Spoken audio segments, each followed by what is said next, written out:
Welcome back to my mental health and crime channel. My name is Huda London. This is for entertainment purpose only. This is the case of the Idaho Moscow quadruple murders. This is Emma Bailey. Most of us know about her case. Emma Bailey and Demetrius were arrested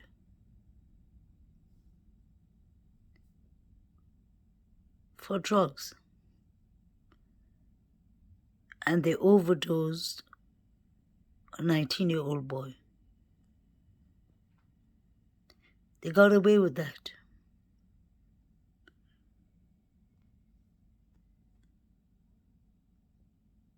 The trial or the case was dismissed. I want you all to pay attention to this clip. You'll have seen it definitely before.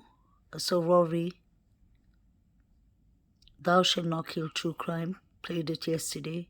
He's excellent. Please like, share, and subscribe to Rory. I love his channel and his panel. They're excellent people.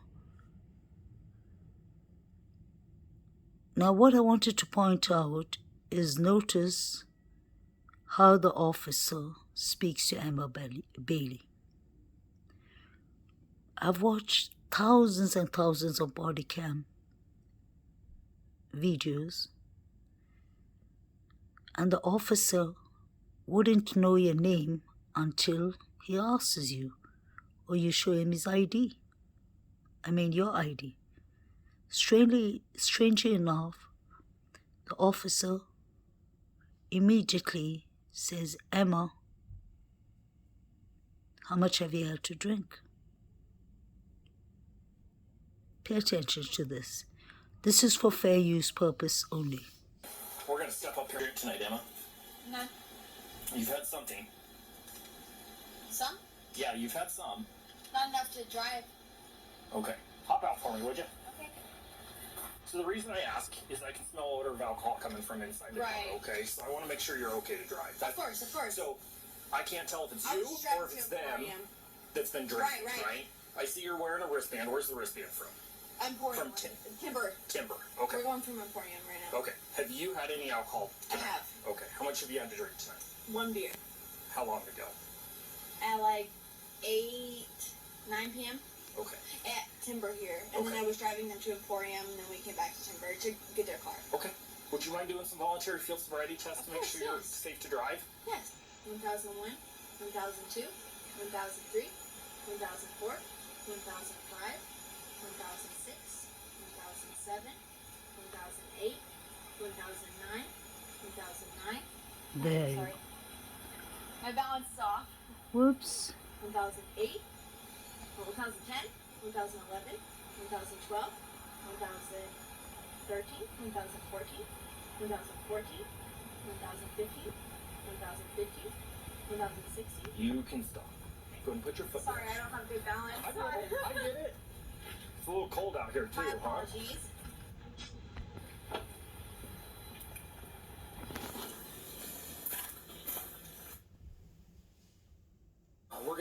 We're gonna step up here on the side. Licensed and clear.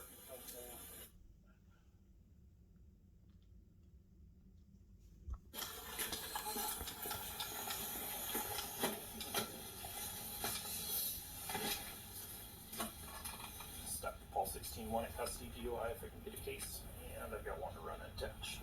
I copy one at custody. I need to verify it. Yeah.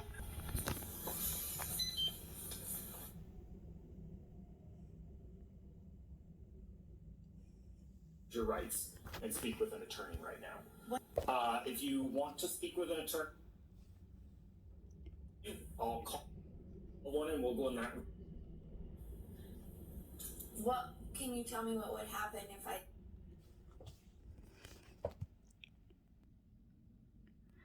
Emma Bailey, you know yourself that you're entitled to an attorney because you've been arrested a dozen times.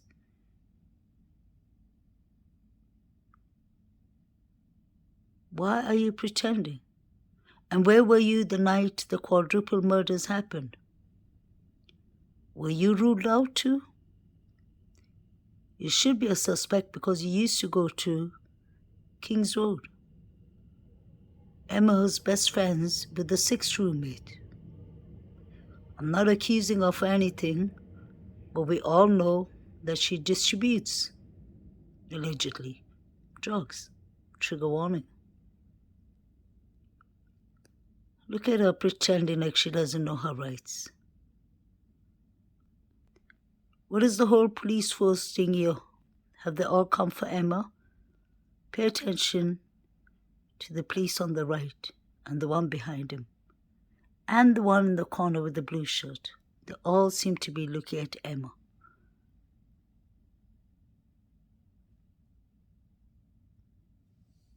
This is for entertainment purpose only.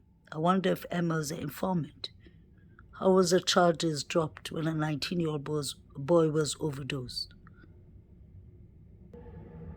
Emma gets a ride home on top of that.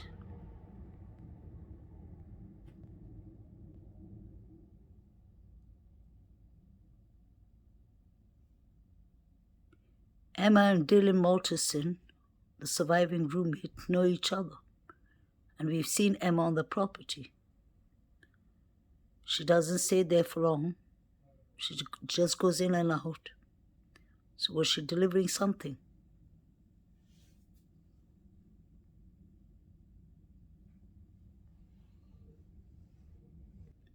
She calls her family and gets bailed out. Everyone knows Emma Bailey, even the police, allegedly. I'm just trying to see where she could have participated in the murders. I'm not saying she did it,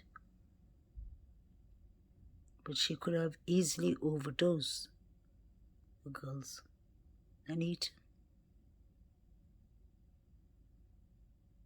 I know it was a murder, but we never know if the girls were overdosed before the murders and eaten. I'm sure Dylan told Emma everything. This is the body cam footage of Xana Kernodle when the police came over to her house. I've seen another body cam of Xana, allegedly the night she got killed. But I'm entitled to my own opinion. I don't believe that was Xana at all, because the face was different. Unless Xana changed her hair color, it could be Xana, but I found it difficult to be Xana. The blonde girl looked totally different, unless Xana looks different with blonde hair. One of the Idaho murder victims, as police track down new leads in the killings. Hello, miss. What's your name? Xana. The video, first obtained by the website Truth and Transparency, showing Xana Kernodle opening the door of the King Street home as officers approach. You could hear you from clear down the road when we were coming up here. You could hear the music, and that's... I'm so sorry. The video from officer-worn body cameras over Labor Day weekend at nearly 1 in the morning. Officers saying it's the second time they've been to the residence that night. Any outside music, any loud yelling needs to be done. Okay. Because we're not... Next time, you're getting a ticket. Okay. Police telling us this was a common occurrence in the normally bustling What college kind of town. calls do your officers normally respond to? You know, a lot of noise complaints. The neighbors are being kept up. Now, 7 weeks after Xana, her boyfriend Ethan Chapin, Kaylee Gonsalves, and Madison Mogan were found brutally stabbed to death, the home is still an active crime scene. Today, authorities say biohazard teams will begin the initial cleanup process of the 6-bedroom popular off-campus home. For more than 2 months, the murders have rocked this community, and while questions swirl, the victims honored now by their loved ones. A celebration of life planned tonight for lifelong best friends Kaylee and Maddie. But as Kaylee's father told GMA last month, this fight is far from over. I'll fight for her, and I'll help all these family members find some way to keep this story going. Their children's belongings before the biohazard team start their work today. Once that is done, they will return the property to the management company. They have no timeline. Like, I always hear like screaming almost every Saturday night, so like I didn't really like think of it.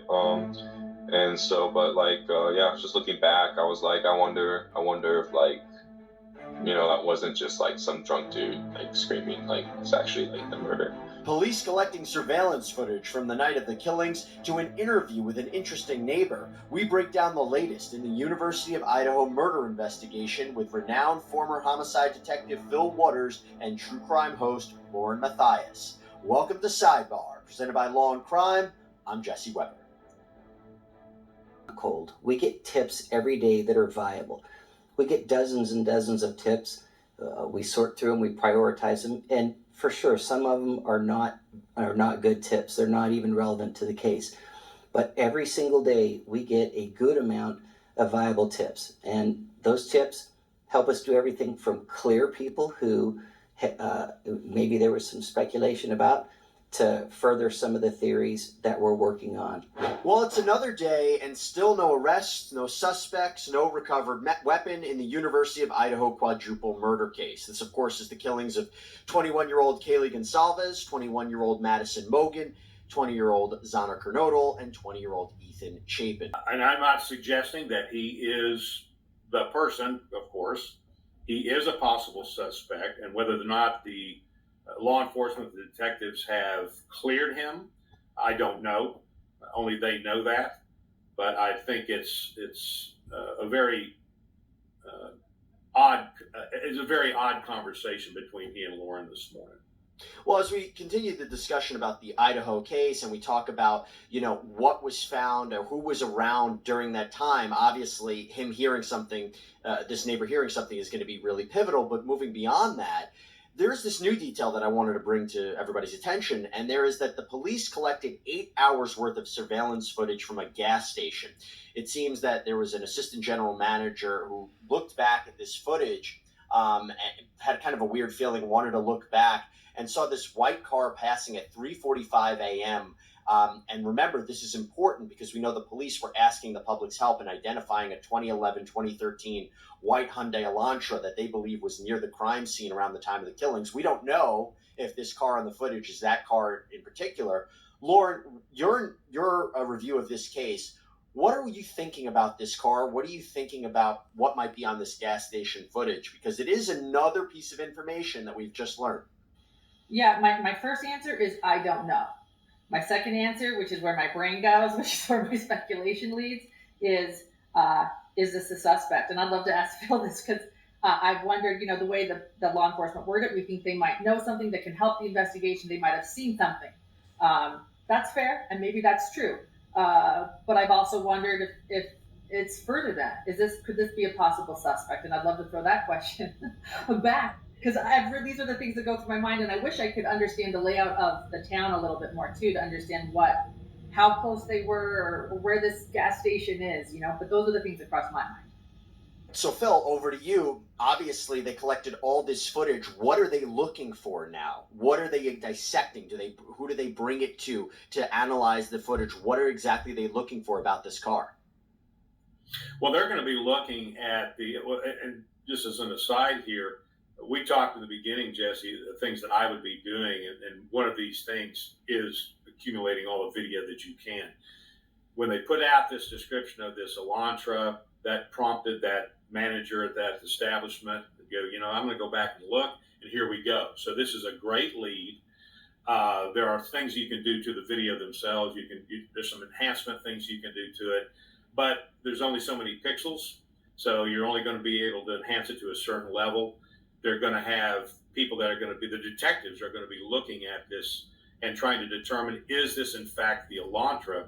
I know I had a case where I had the video of a vehicle that was leaving the scene of a capital murder, and it was kind of a side shot, and it was through a window that had some shading on it, but we got the general outlook of what the vehicle was, and ended up determining that it was a 2015 to 2016 model Toyota 4Runner. And I went to, so what I'm suggesting here is that they're going to look at this video and they're going to try to put together the silhouette of that car, and if they can get a distinct picture of it, and then they will start to put it together with different types of vehicles of the same make and model and of the same similar makes and models. And that's what I did. I went to CarMax and lined up 4 SUVs, white SUVs, and we eventually got, because of the rear taillights, we got down to it. So a huge piece of evidence. I know Lauren, she'd like to know she knows those are the suspects. And that's the thing about these types of investigations and that I've been involved in. Look, there is a certain amount of information that detectives are going to release because it is part of the strategy, and they make tactical decisions within the investigation. They're not going to come out. There's no purpose of coming out and saying, hey, we think these are the suspects, because that's not really the point. The point is that we've got a vehicle here. We would like to talk to those people, and we would need the help of the public to getting that vehicle identified and getting those people identified. So we have a business owner or manager that decides to go look back at some video a month later, and bingo, we've got the vehicle that may be the one that police have been asked to be on the look for. Notice how the former detective says suspects. The police said occupants in a car. So we're obviously talking about more than one person. Especially that the police said occupants. They were searching for occupants in a white car. The car has dark shades. It's tinted. And BK's car is not tinted at all. I wanted to share this clip with you all, which I think is extremely important. This is from Law and Crime, Sidebar. Excellent channel. I always watch them. They've been covering this case from the beginning. And this is a former ex-DEA agent, and he's warning the USA citizens to be careful because the cartels are everywhere, and obviously they do cruel murders. Trigger warning. So he's going to give us his opinion about this case. I thought of, well, maybe they're thinking gang, maybe they're thinking cartel because of the ruthless nature of it. Is it typical that you would have these hits where innocent victims are, I don't want to say the target, because it almost makes me want to say maybe they were a target. Maybe it's a calling card. Obviously, there was somebody in that house, or maybe there's someone in the house that was the primary target, but you kill innocent victims to send a message. Am I off with that? No, absolutely not. I mean, the cartels right now are operating like a global terror organization like ISIS or Al-Qaeda or Hezbollah, and they are trying to intimidate people. And it's really taking it to a new level when you're executing a 16-year-old mother and a 10-month-old baby. But that's exactly what they're trying to accomplish. They're trying to send powerful messages across not only the United States, but the world, that they are growing, they are powerful, and they're not going to stop, and they're not afraid to kill. And by the way, just so you know, when I ran the Special Operations Division for about 10 years, I tracked, and I have a book that I kept on the most ruthless murders, both in Mexico and in America. But my interest was this cartel violence in America, because I had never seen anything like this in my life. Burning people down to a crisp with gasoline, taking jumper cables and attaching them to people's ears, and then torturing them, electrocuting them, and then shooting them up in the place. They're very big on dismembering bodies, decapitations. So they go all the way full speed ahead, and they're trying to do that. So it has all the signs of a cartel hit, and I'm not going to be surprised when the details come out, because that's what I believe. I don't want to engage in speculation, but does it not seem that perhaps that timeline's important? That were they afraid that he spoke to police and what he might say next. I find that arrest important in this. Do you? Yeah, I mean, look, we could speculate all day, but it's very common that they want to, they want to kill potential witnesses. They certainly want to destroy anybody that's a source of information for law enforcement. I mean, the torturing that they've done to people over the years. I'll never forget the time where they cut someone's hand off, stuck it in the guy's mouth, and then put a note around his neck saying, like, anybody that's out there that's thinking about being a rat, this is what's going to happen to you. So, yes, you're 100% correct. All of this stuff, the timeline is critical. I'm very confident that the law enforcement community out there will figure it out very quickly because, the entire United States should be aware of this event because this is coming to cities all over America. That's the reality. This is the new America with the wide open border. We have an invasion of migrants from 160 countries. There's a lot of people coming into this country now that hate America. It's just common sense when you look at over 1 million gotaways. I mean, this month alone, the numbers aren't out, but they're estimating 65,000 gotaways at the border this month alone. That's a lot of people in this country. We don't know who they are, where they came from, what they're doing here. So we have a huge national security crisis here. I'm not embellishing it. I've been tracking this for years. We focused on the cartels for many years at the Special Operations Division, and we know what's going on. I mean, just look at what's happening in New York this week with the trial of the highest-ranking Mexican government official ever because he was taking multi-million-dollar bribes from the Sinaloa cartel and protecting their infrastructure and their operations. When you mention, here's the thing, this community where this happened is farming community, I think 3,000 people. Some might listen to this story and say, well, of course, this is a perfect place to commit a crime like this. They did it at 3 in the morning, between 3 and 5 in the morning. It's a rural area. Before we get into the search for these suspects, you said you anticipate things like this happening maybe in bigger cities? It's happening all over America. We just don't hear about it.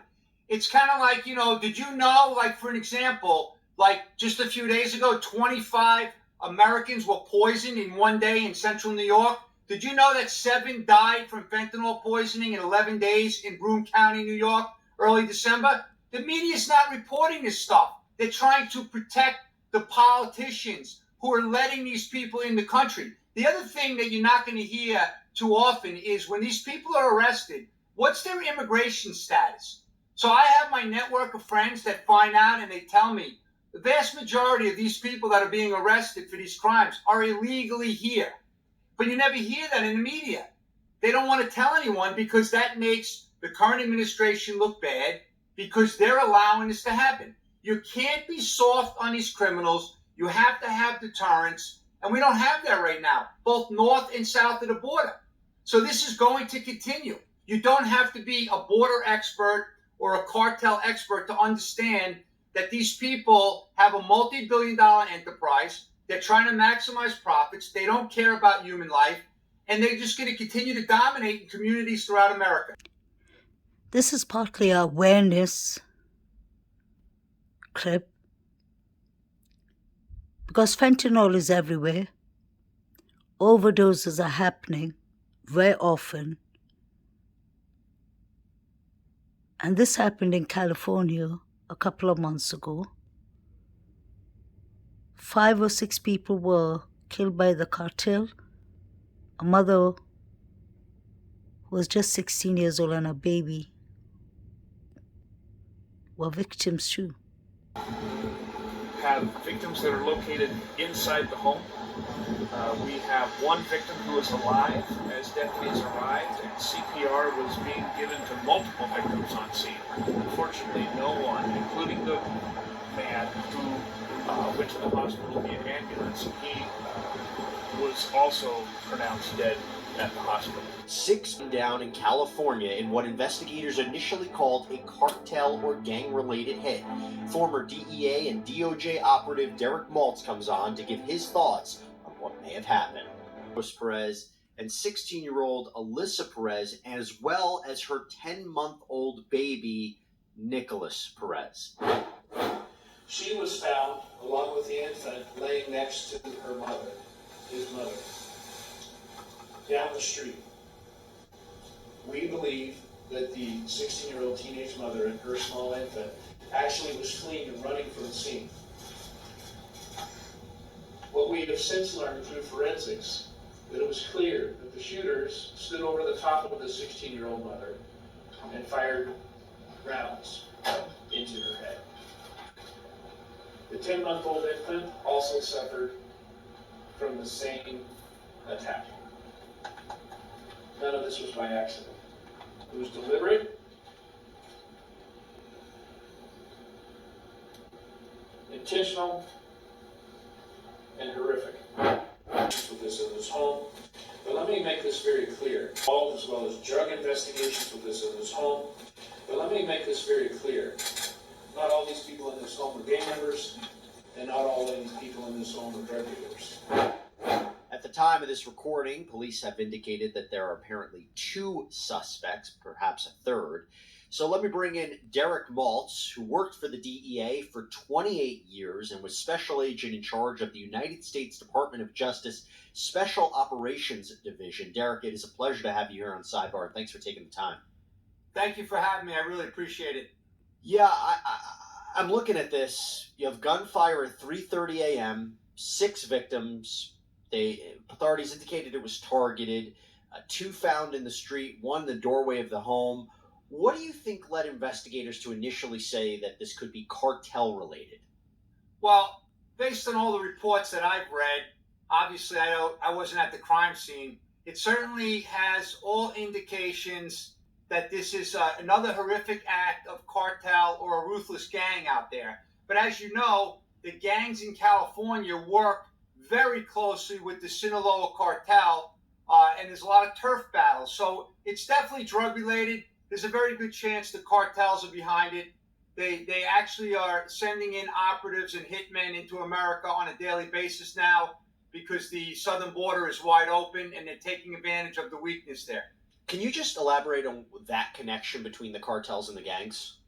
Well, I mean, the gangs are all over America, and the cartels now, the 2 major cartels, the Sinaloa cartel and the cartel Jalisco New Generation, they are dominating all aspects of the drug trade. So they're producing the drugs, especially the poisonous fentanyl that's killing Americans at a record rate. They are distributing this stuff into their hub cities. So like Los Angeles area has a hub for transportation across America. And then in each of the cities, they have their cartel representatives. But in many cases, it's the gangs that are distributing the drugs and collecting the money in these different cities. So the gangs routinely operate with the cartels, and then there's always these disputes and these territorial, challenges for the gangs to, dominate. So this is nothing new. I mean, if you look at the El Chapo case, in Chicago, I'll never forget it when I was briefed. It was the Chapo, Sinaloa cartel that was sending tons of cocaine and methamphetamine into Chicago, and all that stuff was being distributed by gangs in Chicago. So it's like seamless. It's overlapping everywhere. So you can't really distinguish one from the other in many cases. What stands out to me is the ruthless nature of this, right?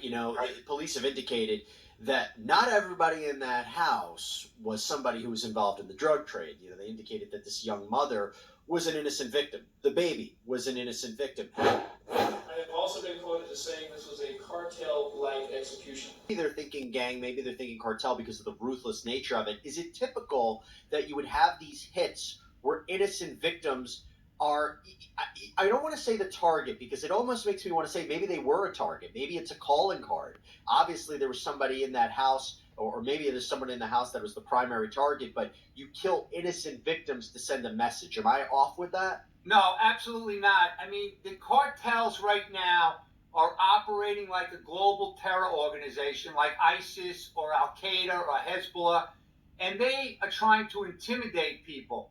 And it's really taking it to a new level when you're executing a 16-year-old mother and a 10-month-old baby. But that's exactly what they're trying to accomplish. They're trying to send powerful messages across not only the United States, but the world, that they are growing, they are powerful, and they're not going to stop, and they're not afraid to kill. And by the way, just so you know, when I ran the Special Operations Division for about 10 years, I tracked, and I have a book that I kept on the most ruthless murders, both in Mexico and in America. But my interest was this cartel violence in America because I had never seen anything like this in my life. Adam, that's what everyone wants to know today as new video emerged of victim Kaylee Gonzalez and Madison Mogan the night of their murders. What did you say to Adam? The tantalizing snippet was caught on a security camera around 1:30 a.m. just before Kaylee and Madison reached this food truck where they stopped to eat that fateful night. Oh, hi. It was discovered by citizen sleuths. What did you say to Adam?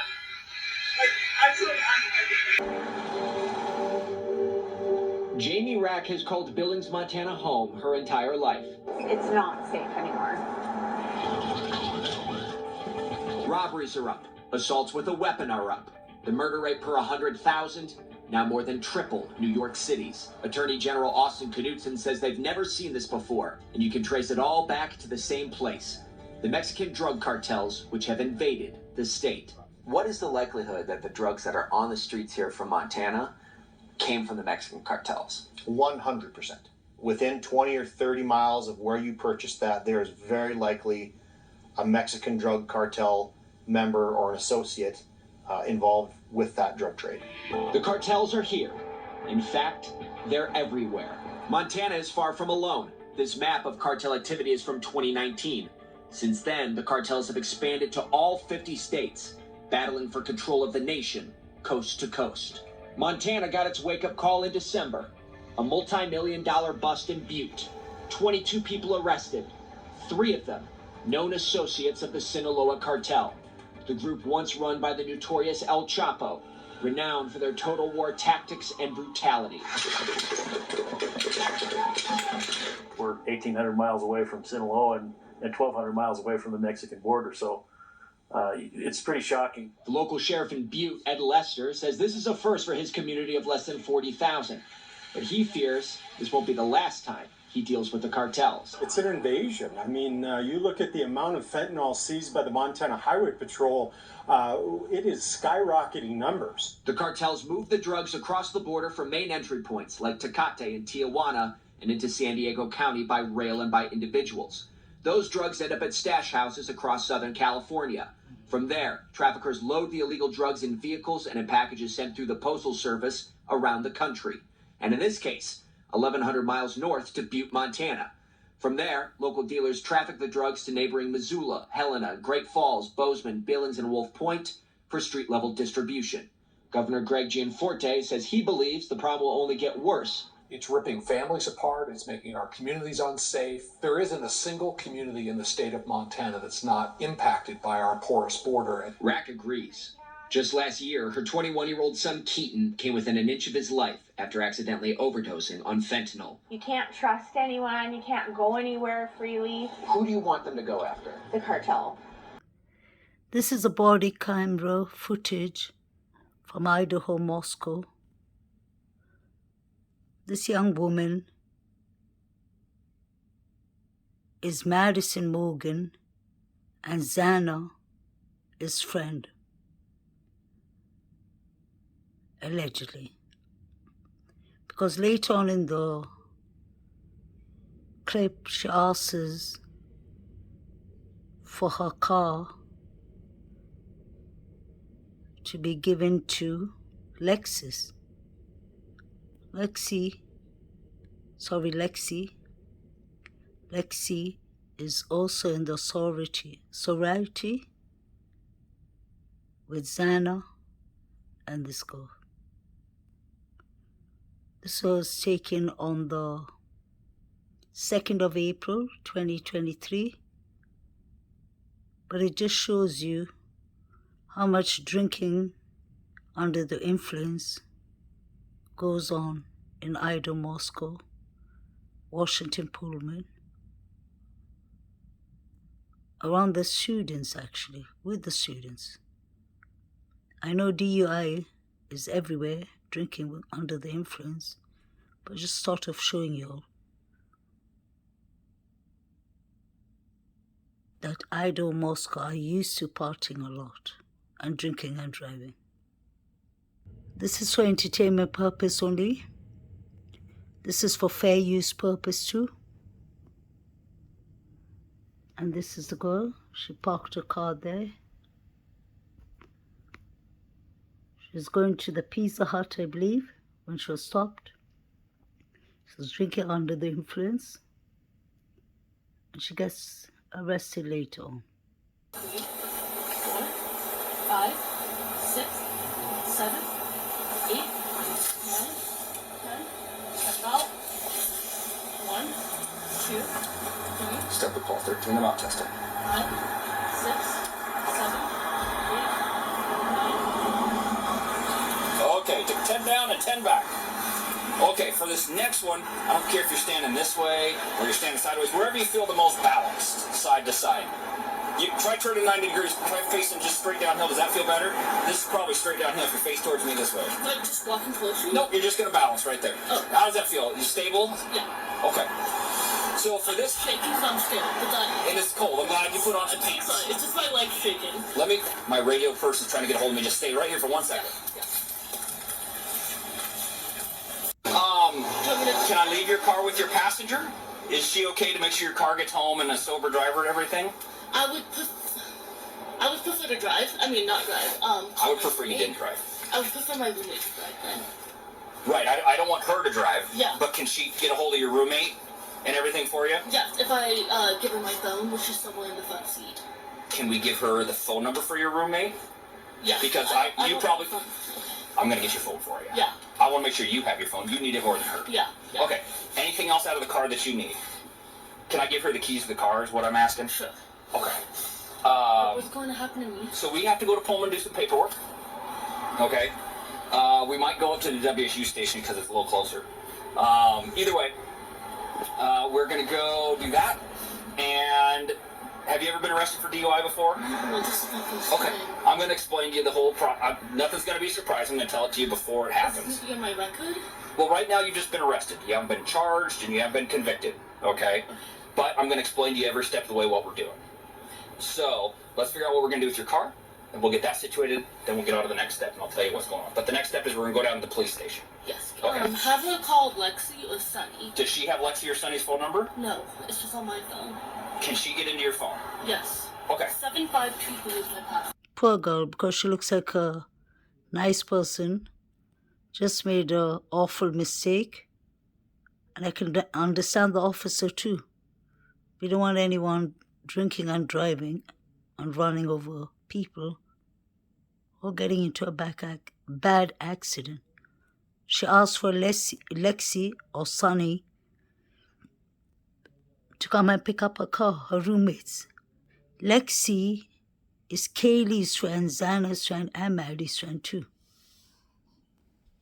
Lexi, I believe, is the blonde girl that was on ABC News who said that she heard about the murders around 9 a.m.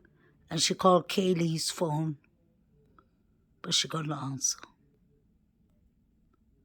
So this girl is a Soreity girl, and it just shows you that there is a lot of DUIs going on with these young students. So we can't ignore the alcohol that's going on there.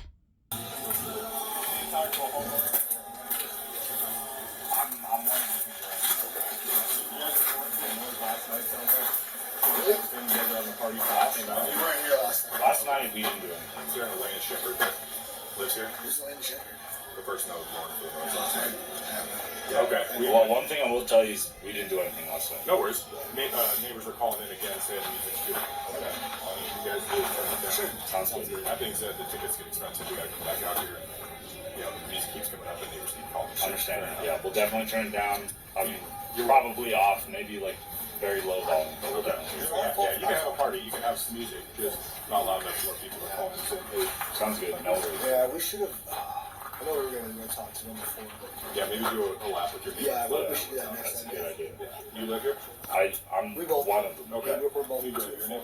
My name's Elliot, Elliott, and then Lund, Lundh. Middle initial? I have two middle names. PF. Date of birth for you? 99. Good phone number record, Chef.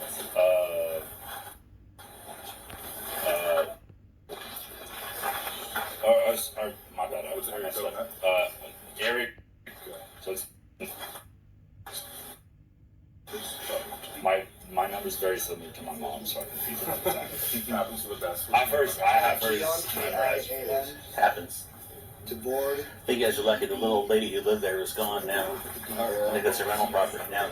Okay. Yeah, we definitely check with the neighbors next time. I apologize. This is our first time. Sorry about that. G-O-R-D.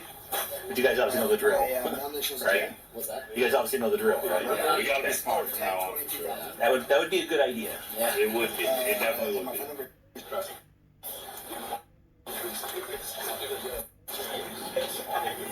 Perfect. Again, are you guys freshmen or? Oh, we're seniors. We're seniors. Okay, so you know the drill. You know how this goes. Of course. Since you guys live here, you're responsible for the music. Okay. So we have to come back out. What's the noise ticket up to these days? Oh God, it's like 350. Okay. Yeah, we don't want to pay that. That's the We don't want to pay that. Next time, we'll definitely check the later at night it gets, the more expensive it gets. Okay. So spend the money on beer instead, not on tickets. Yeah. Keep the music down, have a good party, make sure everyone's over 21. Yeah. If we do have to come back out here, you two guys are each getting tickets. Got it? I understand. So it's on the Fair rest enough, of you. Make sure the party stays down. Thank you. Have a good one. Take care, guys. Yeah, good luck. Yeah, thank I guess there's too much partying, drinking under the influence. I don't understand. The police are doing their job, but I wonder why the police didn't pay more attention to the victim's house, because we've seen over 4 body cam footages just from the victim's house. And these are neighbors to the victims.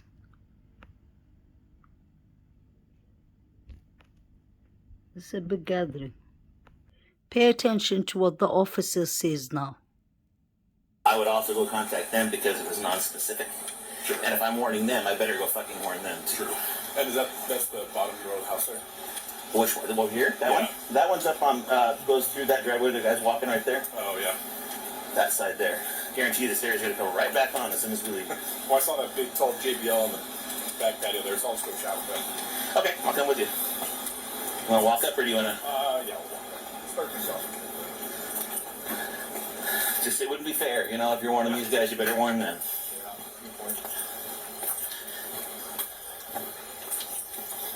Moscow 11.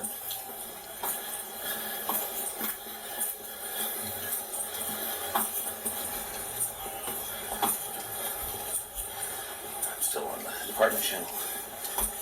Moscow 111. I was wondering where Inan Harsh lives. Is it the first building or the second building? I believe it's the second building. And I wonder where his window is. Is it on the back side where he can have access to see the girl's backyard, just like he said?